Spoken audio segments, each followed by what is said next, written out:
Bonjour mes frères et sœurs et bienvenue à cette méditation guidée de l'Évangile de Jésus-Christ selon saint Marc au chapitre 6 versets 1 à 6.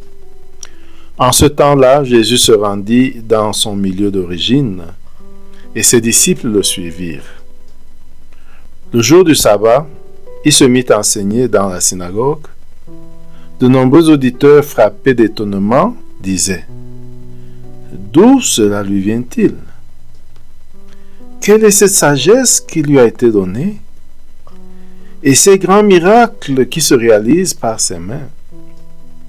N'est-il pas le charpentier, le fils de Marie, et le frère de Jacques, de José, de Jude et de Simon? Ses sœurs ne sont-elles pas ici chez nous? Ils étaient profondément choqués à son sujet. Jésus leur disait: un prophète n'est méprisé que dans son pays, sa parenté et sa maison. Et là, il ne pouvait accomplir aucun miracle. Il guérit seulement quelques malades en leur imposant les mains. Et il s'étonna de leur manque de foi. Alors Jésus parcourait les villes, les villages d'alentour en enseignant. Mes frères, ce texte est riche en enseignements. Peut-être qu'avant de le méditer, nous pouvons le commenter. Jésus se rendit dans son milieu d'origine, dans son lieu d'origine. On sait qu'on l'appelle Jésus de Nazareth. Son lieu d'origine, c'est donc Nazareth. Et on nous dit aussi que les gens du village s'étonnent et disent: n'est-il pas le charpentier, le fils de Marie? Jusque-là, pas de problème. Le frère de Jacques, de José, de Jude et de Simon, ces sœurs ne sont-elles pas ici chez nous? On parle des frères et des sœurs de Jésus. Jésus aurait-il eu des frères et des sœurs de même sang, c'est-à-dire de Marie et de Joseph? L'Église nous enseigne que Jésus était le fils unique de Marie.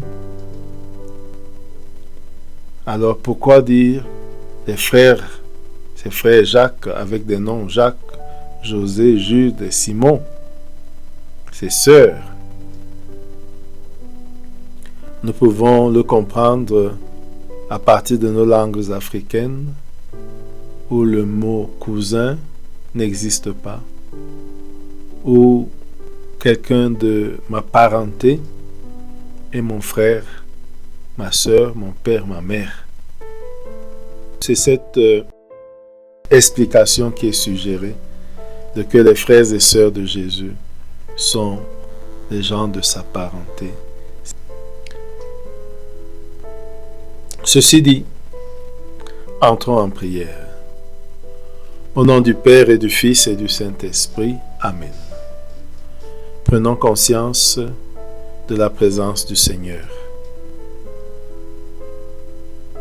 En faisant silence, nous entrons dans la présence de Dieu.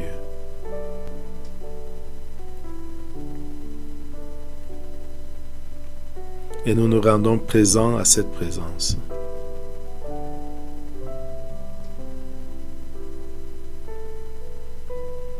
Maintenant, nous invoquons l'Esprit Saint, l'Esprit de Dieu, pour qu'il nous guide et nous accompagne tout au long de ce temps de méditation.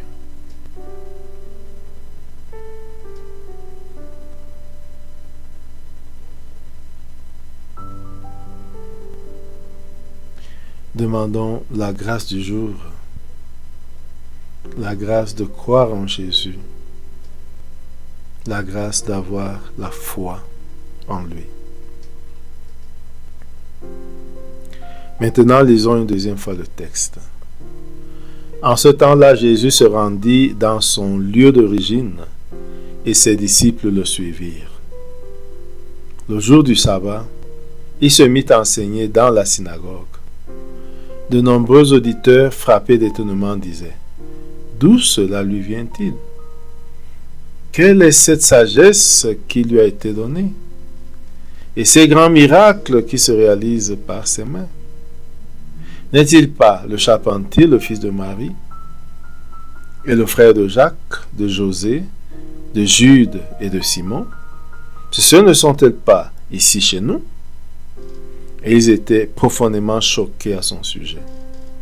Jésus leur disait, un prophète n'est méprisé que dans son pays, sa parenté, sa maison. Et là, il ne pouvait accomplir aucun miracle. Il guérit seulement quelques malades en leur imposant les mains. Et il s'étonna de leur manque de foi. Alors Jésus parcourait les villages d'alentour en enseignant. Nous pouvons imaginer le lieu de la scène, Nazareth, la synagogue de Nazareth et les lieux alentours, les villages alentours. Premier point, on nous dit que Jésus se rendit dans son village d'origine et ses disciples le suivirent. Voyons le retour au pays natal ou le retour dans le village, la ville d'origine de Jésus. Regardons-le arriver avec ses disciples.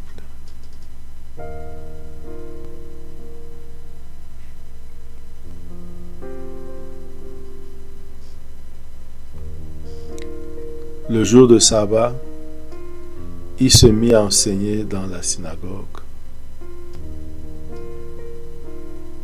Nous voyons Jésus le samedi aller à la synagogue avec ses disciples. Et là, l'opportunité lui est donnée d'enseigner. Regardons Jésus enseigner. Écoutons sa voix. Écoutons ce qu'il dit.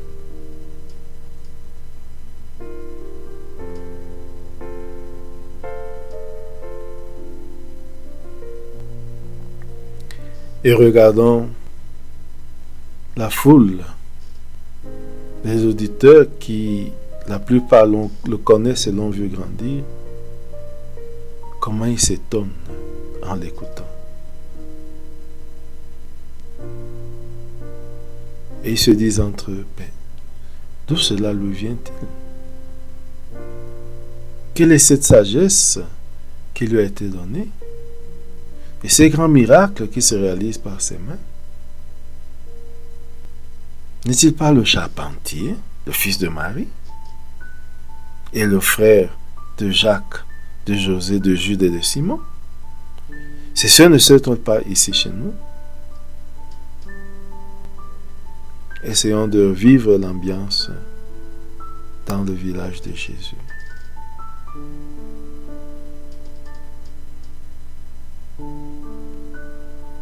Et ressentir ce que ressentent les gens en voyant et en écoutant Jésus et ce qu'il est devenu.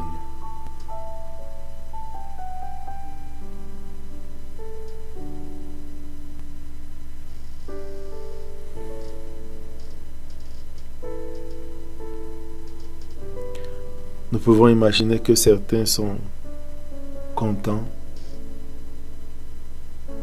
mais que beaucoup sont choqués,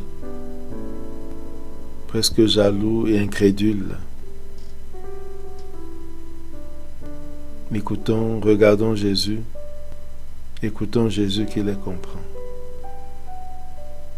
Il leur dit, un prophète n'est méprisé que dans sa maison, son pays, sa parenté.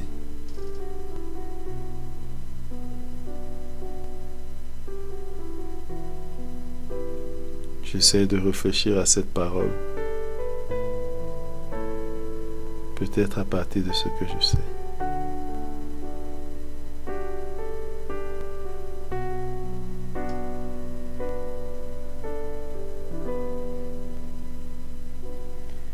Et du fait de l'incrédulité, Jésus ne peut pas faire beaucoup de miracles.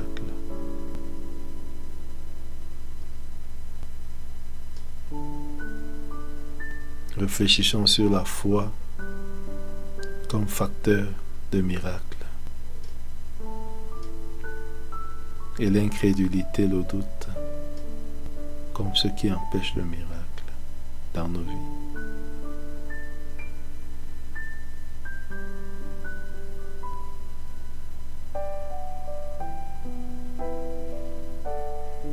Néanmoins, regardons Jésus qui guérit quelques malades,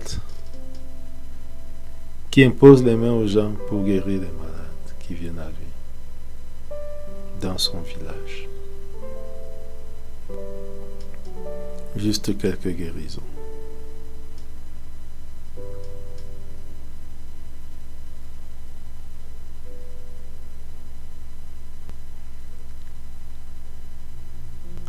Et regardons Jésus qui, après cela, parcourt les villages autour de Nazareth.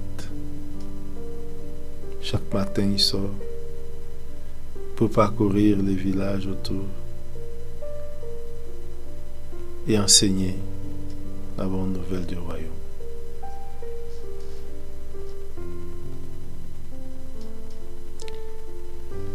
Entrons en dialogue avec Jésus sur ce qui attire notre attention dans ce texte que nous avons médité. Causons avec lui comme un ami cause avec son ami.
Terminons notre prière par la prière que Jésus nous a enseignée.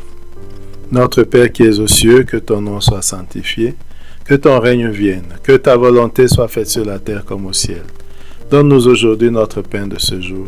Pardonne-nous nos offenses, comme nous pardonnons aussi à ceux qui nous ont offensés. Et ne nous laisse pas entrer en tentation, mais délivre-nous du mal. Amen. Au nom du Père, et du Fils, et du Saint-Esprit. Amen. Bonne journée.